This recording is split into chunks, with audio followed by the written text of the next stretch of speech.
Hello, my name is Matt. Hi everyone, that was my introduction via Cough Drop.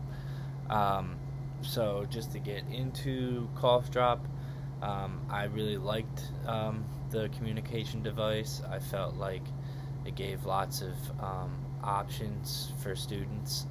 Um, the categories that they lined up, I felt like um, really helped me navigate like what I was trying to say.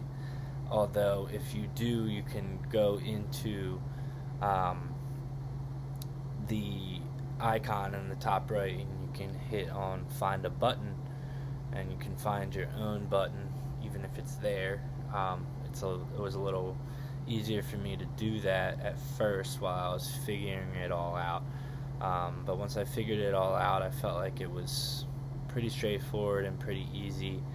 Um, One of my favorites was the keyboard in the bottom right, where you can click on it and you can just find a word. Um, Although with someone who might have challenges using their fingers, that just might be way harder than just, the few clicks it takes to get to that word. For instance, I put in Matt into the keyboard, so that gave me a word that wasn't there. I couldn't get. But overall, I felt like this.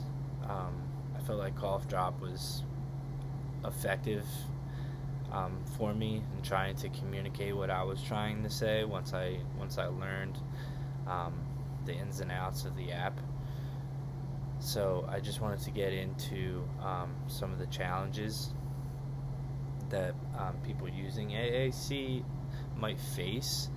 To start, I feel like the biggest barrier is getting started, which is every person is different and their own individual needs to communicate. So, we're trying to find the right device first, which can be a challenge in itself. Is what works best for that student takes time and observation. And then once that's the case, teaching that individual the device itself can definitely be a challenge. Just getting the grips of things and understanding the basics, and then going from there and really being able to master that communication device so they can use it frequently and without much support. But when it comes to support, that's another challenge. You might have